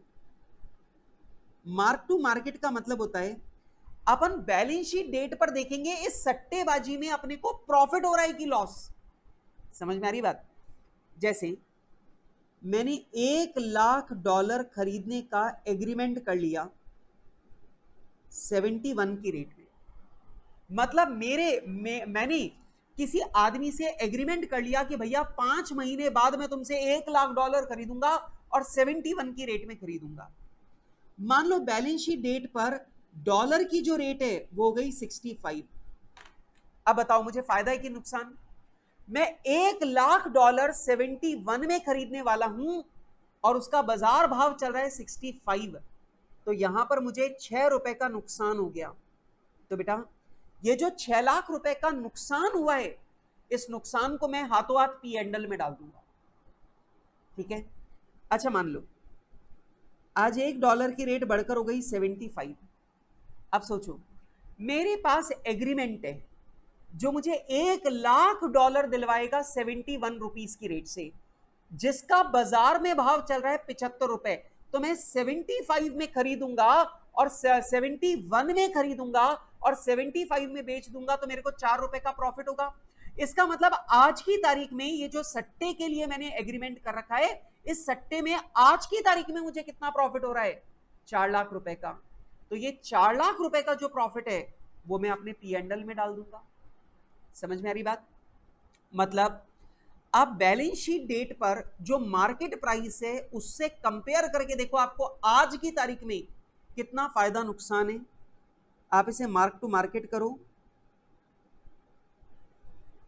और जो भी आपका प्रॉफिट लॉस है उसे रिकॉग्नाइज कर लो। जो भी आपका प्रॉफिट लॉस हो रहा है आप उसे आज ही रिकॉग्नाइज कर लो। इसका मतलब जो आपका एग्रीमेंट 71 था, आज उसकी वैल्यू 75 है, तो भाई साहब आपके डॉलर की वैल्यू 4 लाख रुपए बढ़ गई, आपको प्रॉफिट हो रहा है, पी एंड एल में डाल दो। अब सुनो, अब आएगा सेटलमेंट वाला दिन। अब ऑब्वियस ही बात है सेटलमेंट वाले दिन पर अब प्राइस या तो 75 से ऊपर चली जाएगी या 75 से नीचे आ जाएगी। अब मान लो प्राइस उस दिन 78 हो गई, इसका मतलब आपको 4 लाख रुपए का प्रॉफिट तो हो ही चुका था, अब आपको 3 लाख रुपए का प्रॉफिट और हो गया है, तो वो 3 लाख रुपए का प्रॉफिट पी एंड एल में डाल दो। मान लो सेटलमेंट वाले दिन पर रेट 75 से गिरकर 73 आ गई, इसका मतलब 75 तक का प्रॉफिट आप रिकॉर्ड कर चुके थे, लेकिन अब इसकी वैल्यू गिरकर 73 पर आ गई, तब आपको 2 लाख रुपए 2 रुपए लॉस बुक करना पड़ेगा।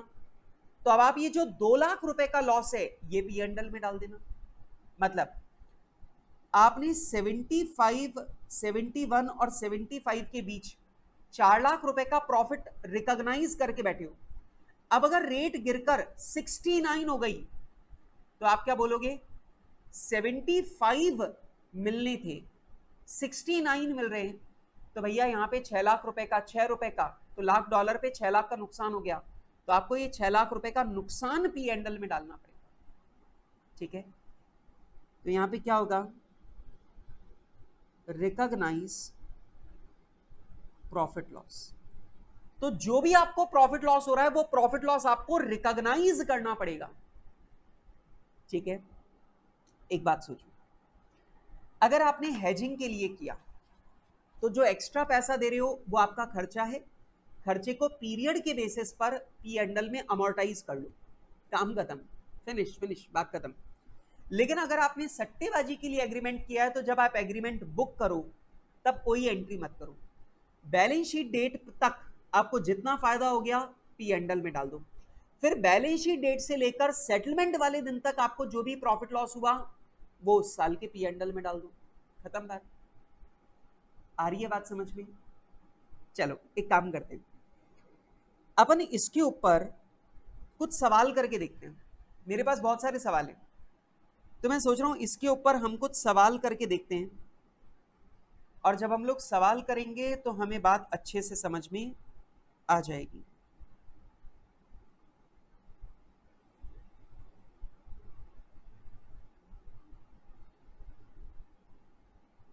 हाँ जी सर, सवाल ये रहा, क्वेश्चन नंबर 6 निकाल लीजिए। और बेटा मैं आपको बता दूं कि अब जो सवाल मैं आपको करवाने जा रहा हूं, ये क्वेश्चन नंबर 6, 7 जो भी आगे के सवाल मैं आपको करवाने जा रहा हूं, these questions are very very important questions. और आप एक बात ध्यान रखना, एग्जाम वाले दिन भी इन क्वेश्चंस को आप एक बार जरूर से करके जाना, क्योंकि इन क्वेश्चंस का एग्जाम में आने का जबरदस्त चांस है, जबरदस्त। अच्छा सुनो, Mr. Y bought forward contract for 3 months of US dollar 2 lakh। बेटा फॉरवर्ड कॉन्ट्रैक्ट बाय करने का मतलब होता है डॉलर बाय करने वाले हम लोग, ठीक है। हमने फॉरवर्ड कॉन्ट्रैक्ट बाय किया, इसका मतलब हमने एग्रीमेंट किया कि हम 3 महीने बाद 2 लाख डॉलर आपसे लेंगे। अब सुनना, ये एग्रीमेंट कब किया भाई साहब आपने? 1 दिसंबर 2001 को। और बेटा किस रेट पर किया? 44.1 की रेट पर, जबकि आज एक्सचेंज रेट क्या है? 43.9। बेटा आज 43.9 की रेट है, लेकिन वही डॉलर मैंने आपसे 44.10 में खरीदना तय किया, मतलब मैं आपसे 20 पैसे महंगा खरीद रहा हूं। और ये 20 पैसे महंगा क्यों खरीद रहा हूं? क्योंकि मैं अपने आप को 3 महीने के लिए सेव करना चाहता हूं। सही बात है, लेकिन वैसे यहां पे ये नहीं पता कि अभी तक हम हेजिंग कर रहे हैं या स्पेक्यूलेशन कर रहे हैं, अभी तक ये क्लैरिफाइड नहीं है।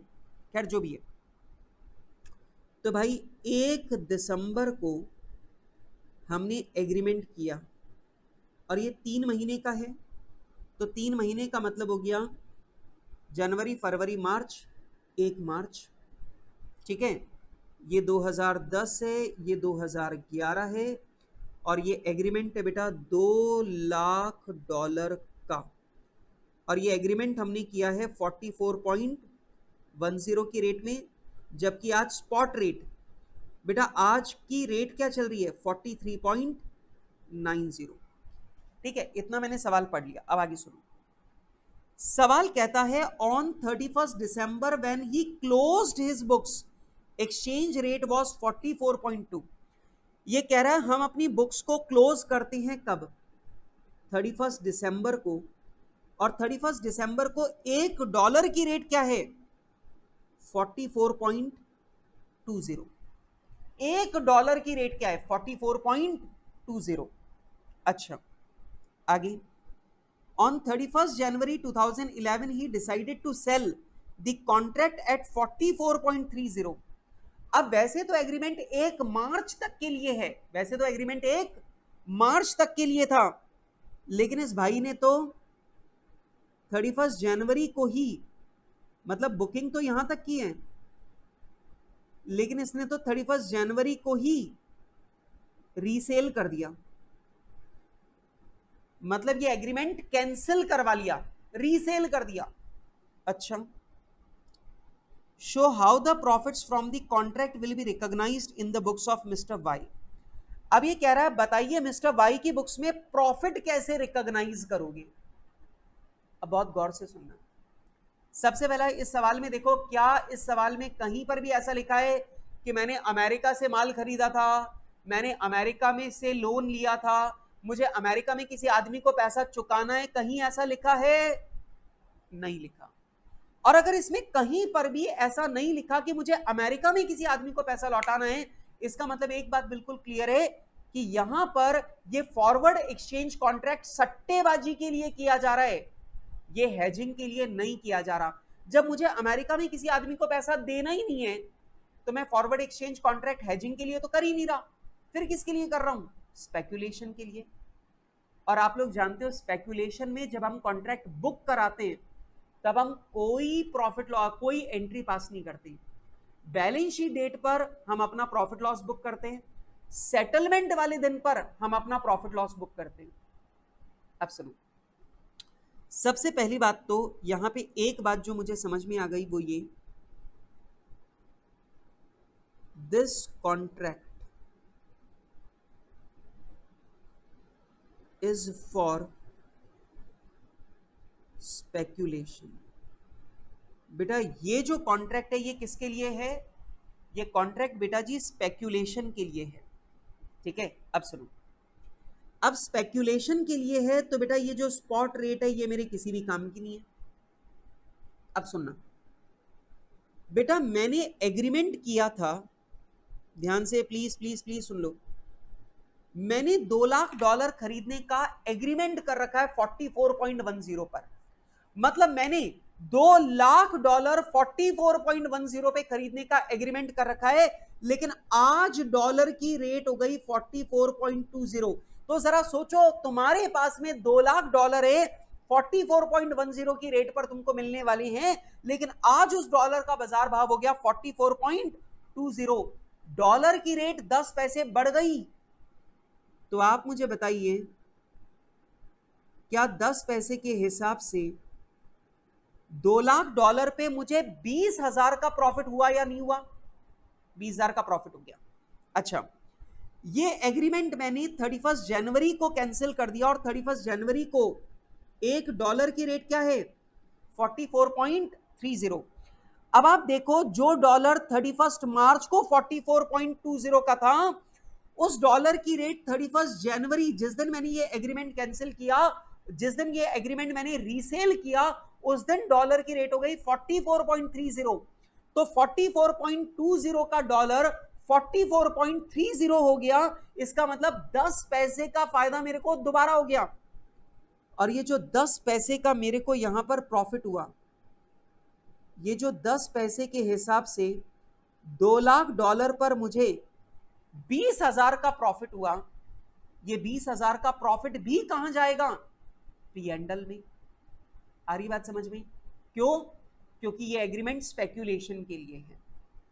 अब समझना, ये 20,000 का जो प्रॉफिट P&L में जा रहा है, ये करंट ईयर में जा रहा है, और ये जो 20,000 का प्रॉफिट P&L में जा रहा है, ये अगले साल जा रहा है। आ रही बात समझ में? बैलेंस शीट से इधर वाला प्रॉफिट इस साल के P&L में, उधर वाला प्रॉफिट अगले साल के P&L में। सिंपल लॉजिक, ठीक। आओ जी आओ, आप चाहें तो ये पैरा 39 के बारे में पूरी बातें लिखी हुई हैं, और अब आप यहां पे लिखेंगे करेक्शन।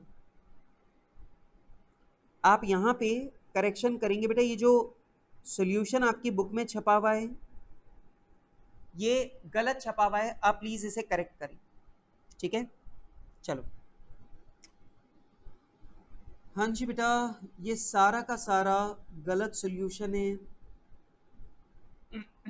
और आपको इसे सही करना है। चलो, अपनी अपनी कॉपी निकाल लो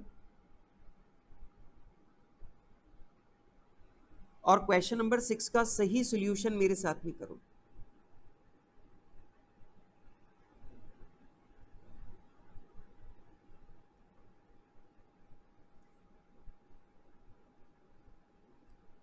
वैल्यू ऑन, यहां पे ईयर भी लिख देते हैं अपन लोग। क्वेश्चन नंबर 6 में बुकिंग ईयर क्या है? बुकिंग ईयर है 2010। हाँ जी, 2010 में जो प्रॉफिट अपने को रिकॉग्नाइज करना है,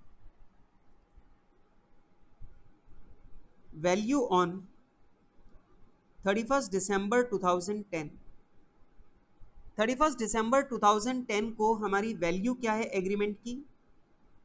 भाई मैंने $2 लाख खरीदने का एग्रीमेंट कर रखा है, तो आप इसे ऐसे ही समझो, मेरे पास $2 लाख है, ठीक है। और इस $2 लाख की जो वैल्यू है वो हो गई है 44.20।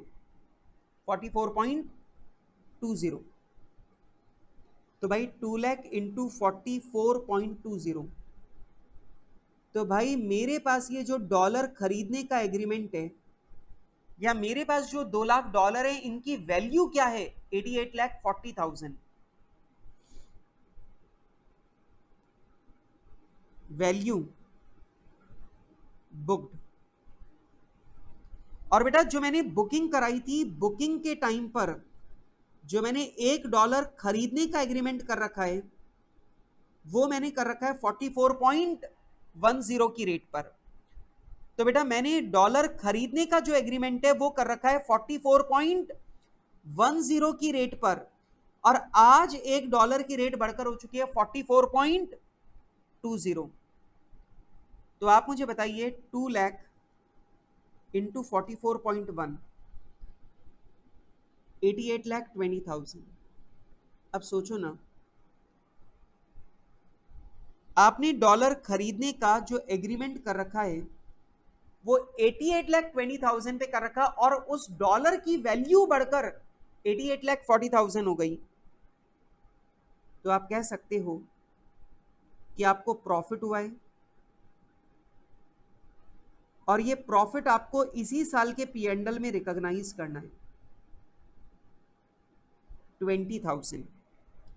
लीजिए बेटा, ये 20,000 का प्रॉफिट आपको रिकॉग्नाइज करना है। अब 2011 में क्या हुआ? वैल्यू ऑन 31 दिसंबर 2010, 31 दिसंबर 2010 को आपने इस $2 लाख के एग्रीमेंट को 88,40,000 पर वैल्यू कर लिया है। भैया 88,20,000 पे बुक कराया और आपने 20,000 का प्रॉफिट पकड़ लिया, मतलब अब आपने इस एग्रीमेंट की वैल्यू मान लिया है 88,40,000, यहां पे ले आए हो। लेकिन बेटा 31 जनवरी 2011 को जब आपने ये एग्रीमेंट रीसेल किया तो आपने ये रीसेल किया है 44.30 में। तो बेटा $2 लाख का ये एग्रीमेंट आपने 44.3 की रेट में रीसेल किया, मतलब आपने 88,60,000 में रीसेल किया। तो भाई साहब आपको प्रॉफिट कितना हो गया? 20,000 का, और ये हो जाएगा प्रॉफिट टू बी रिकॉग्नाइज्ड। तो बेटा आपको यहां पे 20,000 का प्रॉफिट रिकॉग्नाइज करना है 2011 में। तो बेटा 2010 में 20,000 का प्रॉफिट रिकॉग्नाइज करना है, 2011 में आपको 20,000 का प्रॉफिट रिकॉग्नाइज करना है। बात खत्म, ठीक है, फ्री। अच्छा चलो, ये ध्यान रखना बेटा, यहां पे लिख लेना, ये वाला सॉल्यूशन काट देना, लिख लो रॉन्ग सॉल्यूशन। लो भाई गलत सॉल्यूशन है ये, ठीक है।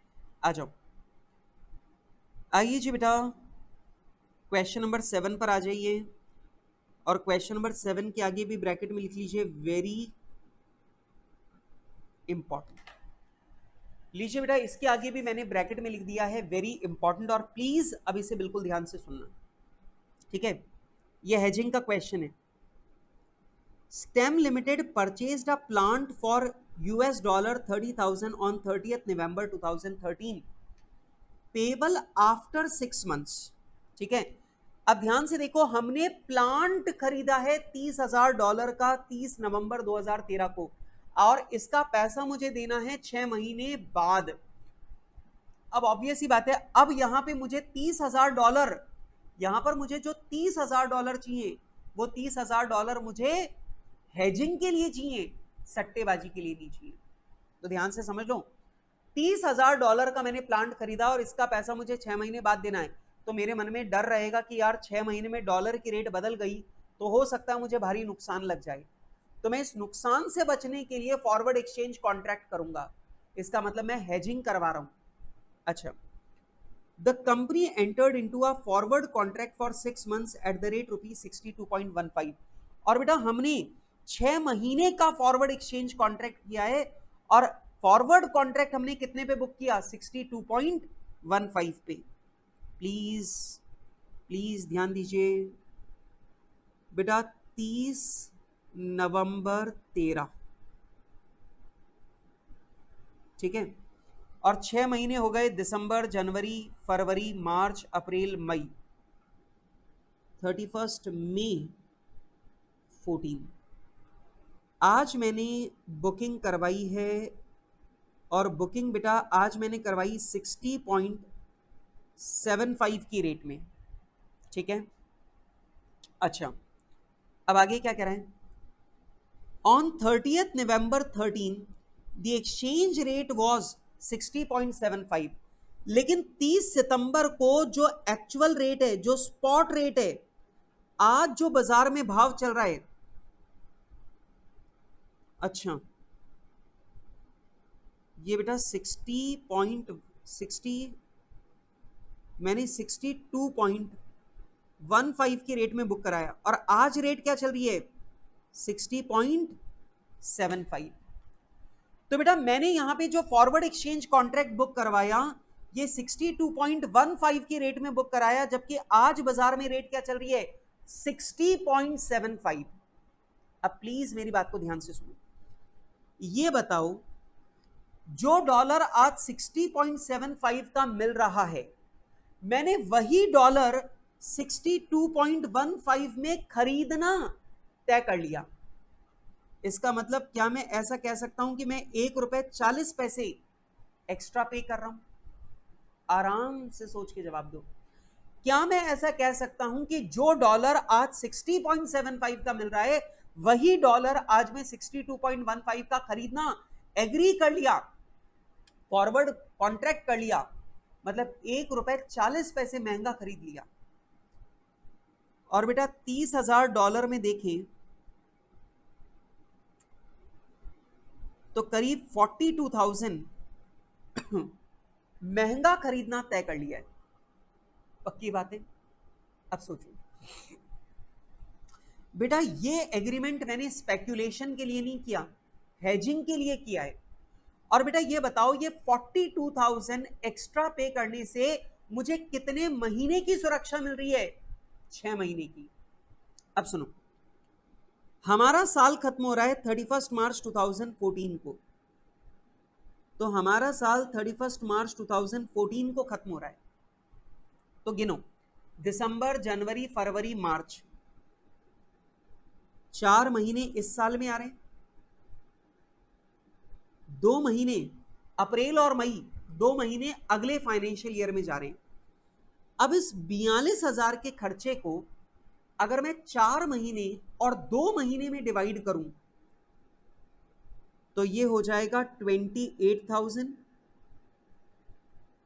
और ये आ जाएगा 14,000। तो समझो 28,000 का खर्चा इस फाइनेंशियल ईयर में बुक होगा और 14,000 का खर्चा अगले फाइनेंशियल ईयर में बुक होगा।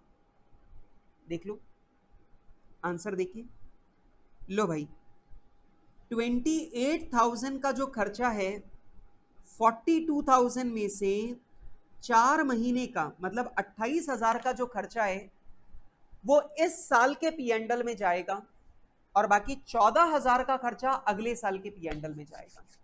बेटा अगर आप हेजिंग कर रहे हो तो ये 42,000 बिजनेस एक्सपेंस है और ये बिजनेस का खर्चा है, इसे 4 महीने और 2 महीने में डिवाइड कर दो। और अगर आप स्पेक्यूलेशन कर रहे हो तो फिर स्पेक्यूलेशन में टाइम का कोई रोल नहीं है, ये खर्चा नहीं है, ये तो सट्टेबाजी है। तो बैलेंस शीट डेट पर देख लो, जितना प्रॉफिट लॉस कमा चुके वो उस साल के पीएनडल में डाल दो और बैलेंस शीट डेट के बाद सेटलमेंट वाले दिन तक जो प्रॉफिट लॉस कमाया वो अगले साल के पीएनडल में डाल दो। हेजिंग करा रहे हो तो ये खर्चा है, टाइम के रेशो में डिवाइड कर लो, ठीक। अरे सोचो ना, जो डॉलर आज 60.75 का है वही डॉलर में 62.15 का खरीदना एग्रीमेंट में डाल रहा हूं, मतलब मैं ₹1.40 डॉलर महंगा खरीद रहा हूं ताकि मैं 6 महीने तक सेफ रहूं। तो ये ₹1.40 मेरा 6 महीने का खर्चा है और खर्चे को डिवाइड कर दो 4 महीने और 2 महीने। अगर ये स्पेक्यूलेशन होता तो मुझे इस वाली रेट से कोई लेना देना नहीं रह जाता। अब मैं बैलेंस शीट वाली दिन पे देखता आज डॉलर की रेट क्या है। अब मेरा फॉरवर्ड कॉन्ट्रैक्ट मैंने 62.15 की रेट में खरीद कर रखा है, मतलब मेरे को डॉलर 62.15 की रेट में मिलेंगे।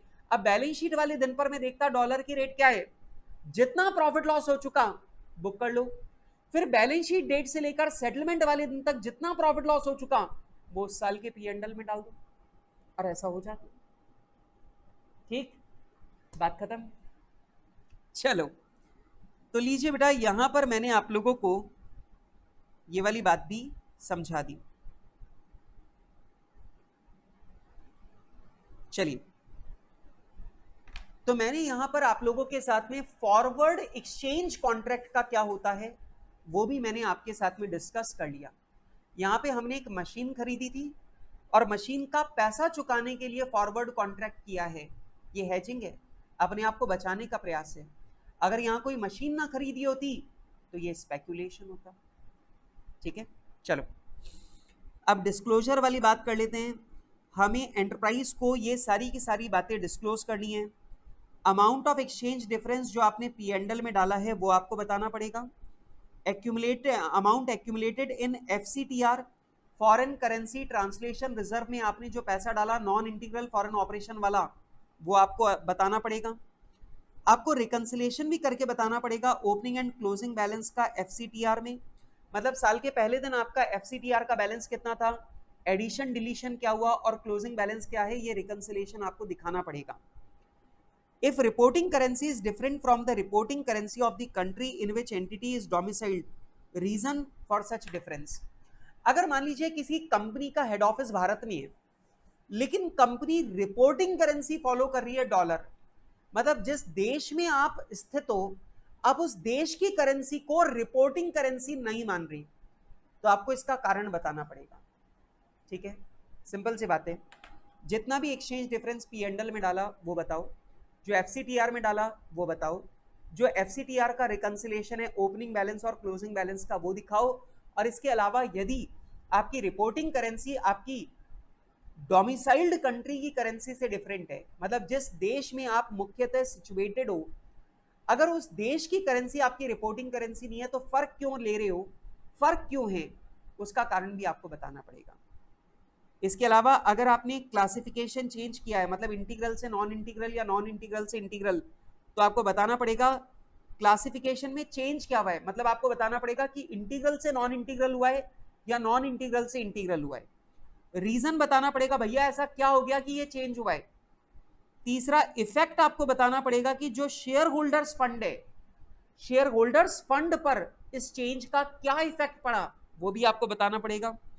और लास्ट, जो आपका प्रॉफिट लॉस है उस पर आपका क्या इफेक्ट पड़ा वो भी आपको बताना पड़ेगा। ठीक है, तो यहां पर जनरल डिस्क्लोजर है और अगर आपका क्लासिफिकेशन चेंज हुआ है तो भी आपको ये चार बातें डिस्क्लोज करनी पड़ेंगी। इनके बारे में बात करें, एक बार देख लेना, पढ़ लेना, कोई खास पॉइंट इसमें ऐसा नहीं है। और एग्जामिनेशन में वैसे भी डिस्क्लोजर रिक्वायरमेंट हमारे एग्जाम में बहुत ही कम मांगी जाती है, बहुत रेयर पूछते हैं, तो देख लेना एक बार।